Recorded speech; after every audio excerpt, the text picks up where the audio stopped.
Hello students, हम कर रहे हैं class 11 physics chapter number 2 units and measurements. तो हम लोग आज यूनिट की definition, fundamental units, derived units की डेफिनेशन करेंगे और फिर इंटरनेशनल सिस्टम ऑफ यूनिट्स के बारे में भी हम लोग बात करेंगे और जो एसआई सिस्टम में बेस यूनिट्स हैं उनकी भी हम लोग डिस्कशन करेंगे। चलिए स्टार्ट करते हैं वन बाय वन। सबसे पहले तो हमारे पास डेफिनेशन आ रही है यूनिट की। आपकी एनसीईआरटी के accordingly what is the definition of unit? Measurement of any physical quantity involves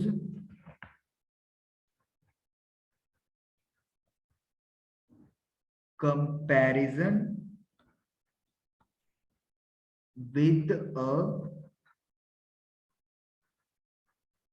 certain basic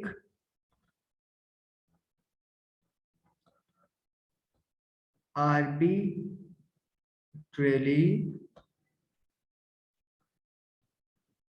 chosen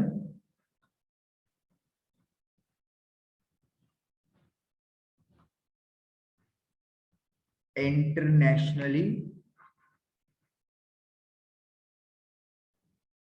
accepted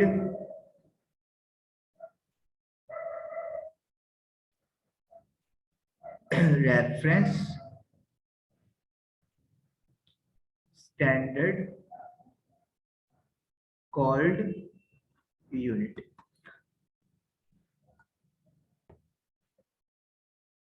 हाँ जी, हम लोग पहले यूनिट को सिंपली समझते हैं कि एक्चुअली में क्या है। जैसे आप लोग कोई लेंथ को मेजर करते हो, सपोज करो ये लेंथ मैंने मेजर कर लिया और मेरा आंसर आ गया 2 मीटर आ गया, मान लेते हैं। तो 2 जो है वो इसका एक नंबर है और मीटर क्या है? मीटर को हम लोग यूनिट बोलते हैं। तो यूनिट क्या चीज क्या है? किसी भी फिजिकल क्वांटिटी को मेजर करते हैं, उसमें क्या इन्वॉल्व होता है? कंपैरिजन। कंपैरिजन इन्वॉल्व होता है किसके साथ? एक certain basic arbitrary chosen internationally accepted reference standard.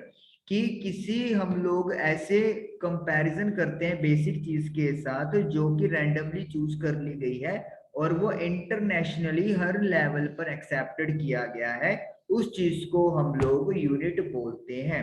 अब हमारे पास सपोज करो एक लेंथ है, इसको मेजरमेंट करना जा रहे हैं, तो दुनिया में एक हमें स्टैंडर्ड तो बनाना पड़ेगा, तभी सभी इस क्वांटिटी को सेम एक्सेप्ट करेंगे। अदरवाइज इसको हम लोग रिप्रेजेंट कैसे करेंगे? अगर हम लोगों ने मीटर यहाँ पे सपोज करें यूनिट फिक्स ना की, कोई इसको 2 किलोमीटर बोलेगा तो कोई इसी को 2 सेंटीमीटर भी बोलेगा, कोई इसी को 2 डेसीमीटर भी बोल सकता है। तो उसका मतलब क्या है कि मीटर या फिर कोई भी यूनिट को फिक्स करना जरूरी है ताकि इंटरनेशनल लेवल पे किसी क्वांटिटी के बारे में एक्यूरेटली हम लोग आइडिया या बात कर सकें। अब हमारे पास बहुत सारी नंबर ऑफ यूनिट्स हैं। जैसे सपोज करो डिस्टेंस के लिए मीटर है, किलोमीटर है, मीटर पर सेकंड है, किलोग्राम है। There are number of units. लेकिन हम लोग क्या लिखते हैं यहाँ पे? फंडामेंटल और बेस यूनिट्स की बात करते हैं। व्हाट आर फंडामेंटल और बेस यूनिट्स, वो मैं आपको पहले क्लियर करता हूँ। देखिए हमारे पास बहुत सारी यूनिट्स हैं। अब मैं एक आपको एग्जांपल लेके बताता हूँ। जैसे डिस्टेंस की यूनिट मीटर है और टाइम की सेकंड है और स्पीड की होती है मीटर पर सेकंड। मीटर और सेकंड को मिला के हम लोगों ने मीटर पर सेकंड यूनिट तैयार कर ली। तो इसका मतलब क्या है कि मीटर पर सेकंड कोई नई यूनिट नहीं है, उसके अंदर पहले से ही मौजूद 2 यूनिट्स को यूज करके एक तीसरी यूनिट बनाई है हम लोगों ने। तो जो यूनिट्स अपने आप में यूनिक हैं, जिनके साथ बाकी यूनिट्स बनती हैं, उन्हें हम लोग फंडामेंटल या बेस यूनिट्स कहते हैं। तो हम लोग क्या कहते हैं कि those units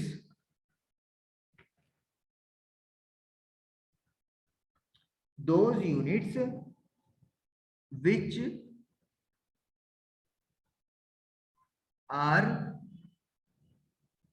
base for all other units are called fundamental units. मतलब जो यूनिट्स दूसरों के लिए बेस का काम करेंगी उन यूनिट्स को हम लोग फंडामेंटल या फिर बेस यूनिट्स कहेंगे। इन यूनिट्स को यूज करके हम लोग बाकी यूनिट्स बना सकते हैं। तो फंडामेंटल या बेस यूनिट्स लिमिटेड होती हैं, लेकिन इनसे बनने वाली जो यूनिट्स होंगी वो बहुत ज्यादा होती हैं। ओके, तो फंडामेंटल तो हम लोगों ने देख लिया। अब इनसे जो यूनिट्स बनती हैं उन्हें we call derived units।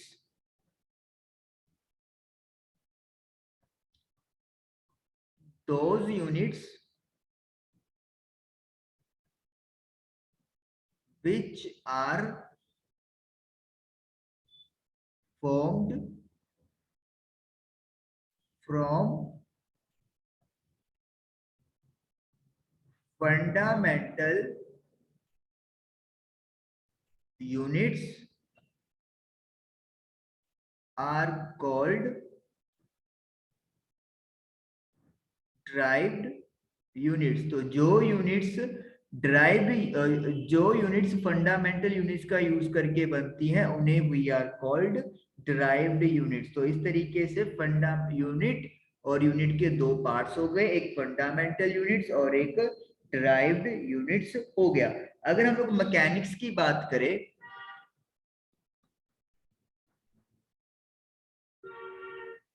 Mechanics की अगर हम लोग बात करेंगे तो लेंथ, मास और टाइम, इनकी जो मेजरमेंट यूनिट है उन्हें हम लोग फंडामेंटल यूनिट्स बोलते हैं, और बाकी सारी यूनिट्स हम लोग इनसे ड्राइव कर सकते हैं। मैकेनिक्स का मतलब क्या है आपका? मोशन से। जब आप लोग ऐसे सिस्टम की बात करते हैं जहां पे मोशन की बात होती है, तो वहां पे इन तीन यूनिट्स को फंडामेंटल यूनिट्स बोला जाता है, लेंथ, मास एंड टाइम। और बाकी जितनी भी यूनिट्स हैं मोशन या मैकेनिक्स के अंदर, इनसे डिराइव कर ली जाती हैं। ओके, उसके बाद हम लोग यहाँ पे अलग अलग सिस्टम्स के बारे में पढ़ते हैं यूनिट्स में। तो एक सिस्टम है मेरे पास CGS। CGS का मतलब क्या है? C स्टैंड्स फॉर सेंटीमीटर, यानी कि लेंथ की मेजरमेंट सेंटीमीटर में। G स्टैंड्स फॉर ग्राम, जो मास है वो ग्राम में, और जो टाइम है वो सेकंड में मेजरमेंट किया जाता है। उसके बाद मेरे पास एक सिस्टम आता है FPS, जो कि ब्रिटिश सिस्टम के नाम से भी जाना जाता है। यहाँ पे क्या चीज है? यहाँ पे लेंथ की मेजरमेंट के लिए फुट, उसके बाद मास के लिए पाउंड, और टाइम के लिए सेकंड यूज किया जाता है। एक सिस्टम और है, दैट इज कॉल्ड MKS। इसमें लेंथ के लिए मीटर है, मास के लिए किलोग्राम है, और टाइम के लिए सेकंड को यूज किया जाता है। तो इसका मतलब क्या है कि जो बेस यूनिट्स हैं जिनकी हम लोग बात करते हैं, हमारे पास क्या है? एक तो लेंथ है, एक मास है और एक टाइम है। इनकी जो बेस यूनिट्स हैं वो तीन तरीकों से हमारे पास है, CGS, FPS एंड MKS। तो अब जो इंटरनेशनल लेवल पे एक्सेप्टेंस है, देखिए अभी तीन अलग अलग सिस्टम हो गए, तो इससे तरीके से तो हर कंट्री में जाके सिस्टम अलग हो जाएगा तो प्रॉब्लम क्रिएट होगी। तो इसीलिए एक ऐसा सिस्टम यहाँ पे बनाया गया है जिसे हम लोग इंटरनेशनल सिस्टम ऑफ यूनिट्स बोलते हैं। इंटरनेशनल सिस्टम ऑफ यूनिट्स का मतलब क्या है? आप एक कंट्री से दूसरे कंट्री में अगर स्विच कर जाओगे तो जो यहाँ पे यूनिट्स का लिया जाता है वो दूसरी कंट्री में भी सेम लिया जाएगा। और ये जो है मतलब इसको डेवलप और रिकमेंड किया गया था general conference on weights and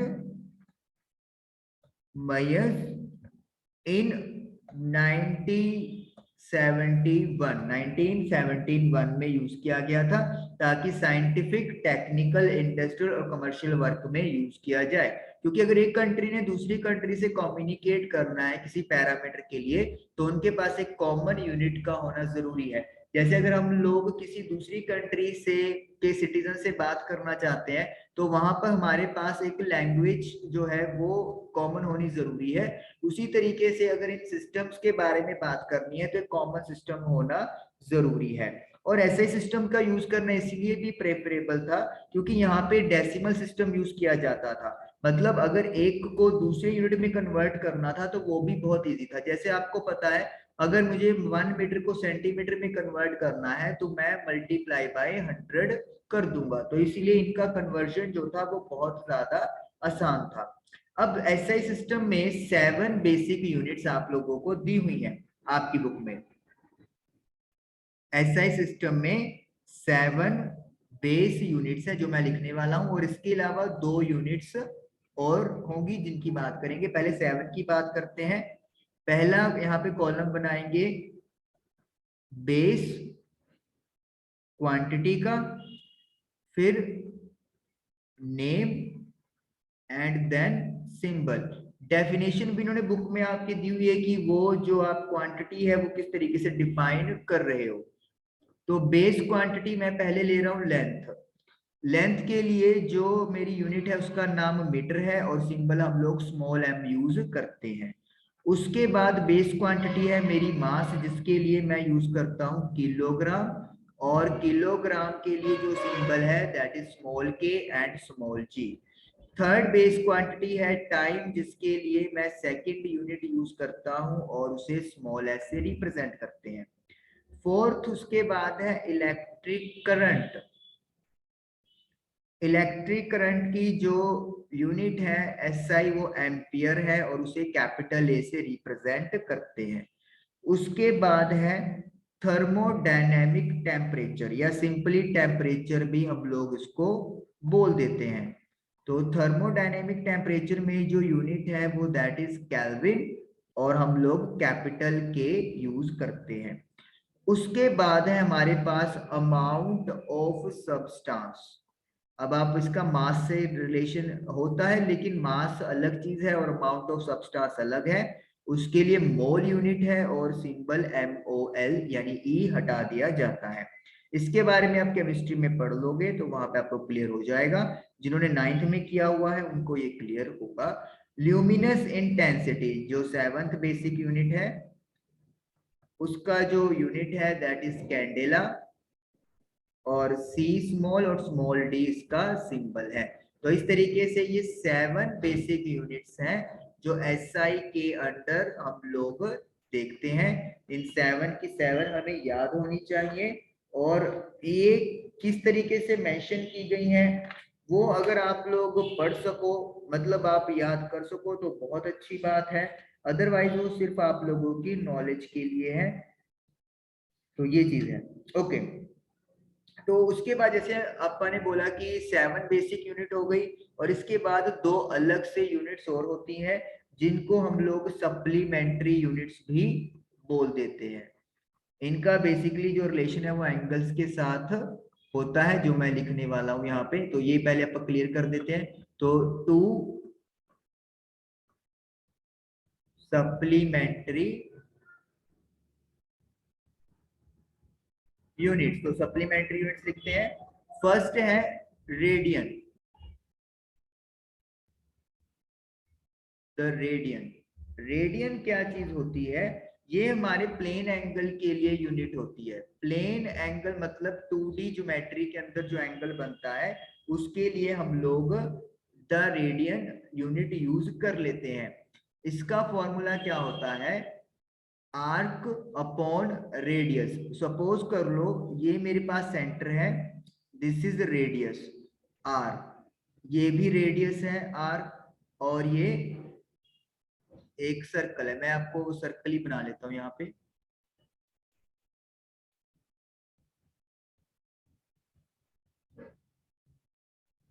suppose कर लो ये अपने पास सर्कल है। This is circle. तो ये जो आर्क है इसकी जो लेंथ है वो अपन ने ds लेट कर ली। ds को लेंथ ऑफ आर्क को जब अपन रेडियस से डिवाइड करेंगे तो ये मेरे पास सेंटर पे बनने वाला एंगल आ जाएगा, दैट इज डी थीटा।